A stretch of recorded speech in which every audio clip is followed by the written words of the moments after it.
नमस्कार दोस्तों, आज हम चर्चा करने वाले हैं आपके राजस्थान सब इंस्पेक्टर की वैकेंसी आने वाली है जो कि 1000+ पद आने वाले हैं। उनके बारे में जो सिलेबस है वो क्या सिलेबस रहेगा उसके बारे में विस्तृत चर्चा करेंगे। देखिए मित्रों, आपके सामने सब इंस्पेक्टर की भर्ती बहुत शानदार आने वाली है और उसका मौका मत जाने दीजिएगा। और उसमें सबसे जो पहला पेपर आता है उसमें हिंदी के 100 प्रश्न आते हैं और वह 200 अंकों का प्रश्न होता है। अगर आप देखेंगे तो हम पैटर्न ऑफ क्वेश्चन की बात करें तो पैटर्न ऑफ क्वेश्चन में देखें तो मैक्सिमम मार्क्स होते हैं 200 नंबर, अर्थात 100 प्रश्न आपके एग्जाम में पूछे जाएंगे। ठीक है, और 2 घंटे का समय रहेगा आपके सामने और देयर विल बी 100 क्वेश्चंस, अर्थात जो प्रश्नों की संख्या है वह 100 रहेगी। अगर आप देखेंगे मित्रों तो यहाँ पर there will be negative marking 1/3, अर्थात वहां पर 1/3 आपकी नेगेटिव मार्किंग होगी जहां पर आपका एक प्रश्न गलत होता है। तो मित्रों हम आगे बढ़ें तो हिंदी के पेपर में क्या क्या प्रश्न पूछे जाएंगे उसके बारे में हम चर्चा करते हैं। तो देखिए, राजस्थान पब्लिक सर्विस कमीशन जो कि आरपीएससी करवाती है एग्जाम ये, और ये प्लाटून कमांडर इंस्पेक्टर 2025 का एग्जामिनेशन है और कम्पिटिटिव एग्जामिनेशन है। उसके बारे में हम सबसे पहले चर्चा करें तो आपके सामने सबसे पहले प्रश्न पूछा जाता है शब्द रचना का। अगर हम चर्चा करें शब्द रचना में क्या क्या प्रश्न पूछे जाएंगे तो आपका संधि विच्छेद पूछा जाएगा, संधि बनाना, उसका विच्छेद करना, इससे लगभग 5 से 7 प्रश्न पूछ लिए जाते हैं। समास पूछा जाएगा, इससे भी 5-7 प्रश्न पूछ लिए जाते हैं। प्रत्यय से भी अच्छे प्रश्न बनते हैं और उपसर्ग से भी अच्छे प्रश्न बनाता है एग्जामिनर, बहुत अच्छे प्रश्न बनाएगा। इनको पढ़ने से पहले आपको एक टॉपिक है वर्णों के बारे में भी जानकारी लेनी पड़ती है। तो इसके अंतर्गत आपके हिंदी का जो सबसे शानदार सिलेबस आता है तो वो निश्चित तौर पर मित्रों राजस्थान एसआई भर्ती में आता है। तो आगे हम बढ़ें तो आगे देखें तो आपके सामने शब्द प्रकार आते हैं। हमारी संधि हो गई, समास हो गया, प्रत्यय हो गया, उपसर्ग हो गया। उसके बाद में जो एग्जामिनर प्रश्न पूछने की चेष्टा करता है वो तत्सम शब्दों से करता है। अर्ध तत्सम शब्द भी पूछे जाते हैं। तो यहां से तो महत्वपूर्ण प्रश्न बनाता ही बनाता है और तद्भव प्रश्न बनाता है। तो तत्सम, अर्ध तत्सम और तद्भव से अच्छे प्रश्न बनाने की चेष्टा करता है।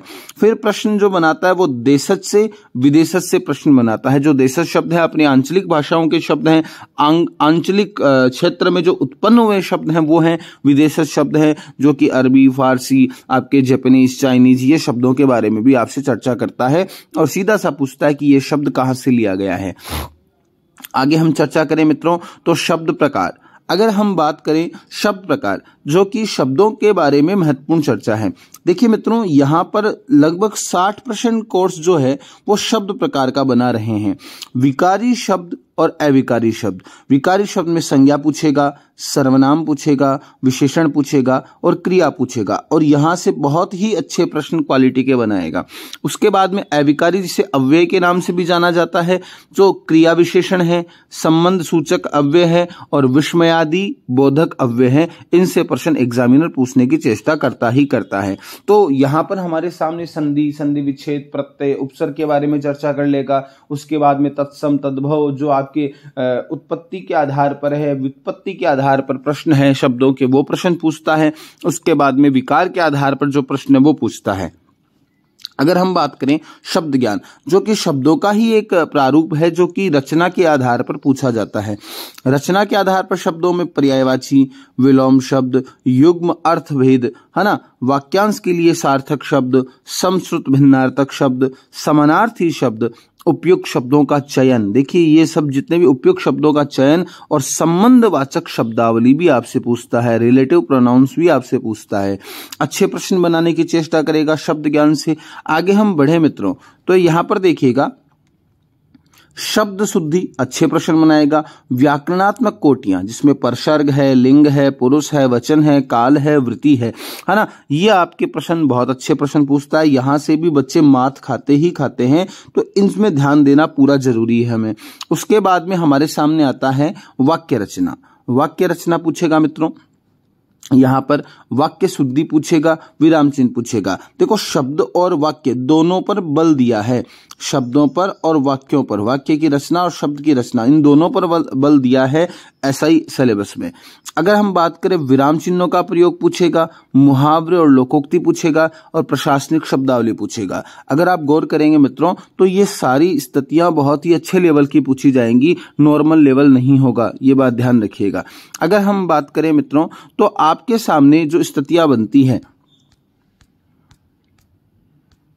एग्जामिनेशन की, तो यहां पर एग्जामिनर आपसे अच्छे प्रश्न पूछने की चेष्टा करता है और ये जो भर्ती है वो 1000+ पदों पर आएगी, है ना। ये ध्यान रखिएगा, ये 1000+ पदों पर भर्ती आने वाली है जिसका बेसब्री से इंतजार कर रहे थे विद्यार्थी। अब हम बात करें तो जो एग्जाम रद्द होने की चर्चाएं वगैरह खूब हुई थी, जो लोग पकड़े गए थे और भी पकड़े गए हैं, आज की न्यूज़ भी यही है कि जो बहुत लोग पकड़े जा रहे हैं, कहने का तात्पर्य आज की न्यूज़ भी आप देखिएगा कि बाबूलाल कटारा के भांजे को पकड़ लिया गया है। तो यहाँ से और भी लोग निकल कर आएंगे, पर वो भर्ती तो रद्द होने की संभावना नहीं लग रही है। पर अगर हम बात करें तो आगामी भर्ती पर हम विशेष ध्यान दें, क्योंकि हमें नौकरी लगना है। और आप देखिए जो पुराने विद्यार्थी हैं जिनकी एज आयु लिमिट कम हो गई है ना, ज्यादा हो गई है, माफ कीजिएगा, और उनको भी निश्चित तौर पर रिलैक्सेशन दिया जाएगा, छूट दी जाएगी एज में भी, है ना। जो EWS है या SC ST है, OBC है, उनमें जितनी छूट मिलती है वो तो मिलेगी ही मिलेगी, पर मेरे हिसाब से 3 साल की छूट एक्स्ट्रा दी जाएगी इस भर्ती के अंतर्गत। तो आप निश्चित तौर पर तैयारी करते रहिए और हिंदी की कक्षाओं को देखने के लिए अपने YouTube चैनल को सब्सक्राइब कर लीजिएगा। और हिंदी कक्षाएं मैं कंटिन्यू लेके आने वाला हूं। हिंदी में जो पैटर्न है आपको बहुत आसानी से हिंदी समझ में आ जाए और हिंदी का विस्तृत रूप आपको अब की बार देखने को मिलेगा, जिसमें SI की भर्ती में आप शानदार प्रदर्शन कर पाएं। तो मित्रों, आप लोगों को तैयारी बहुत ही अच्छे लेवल की करनी है और आपको बिल्कुल भी घबराना नहीं है और आज से ही तैयारी स्टार्ट कर दें और निश्चित तौर पर मेरे चैनल को लाइक, शेयर एंड सब्सक्राइब जरूर करें। धन्यवाद।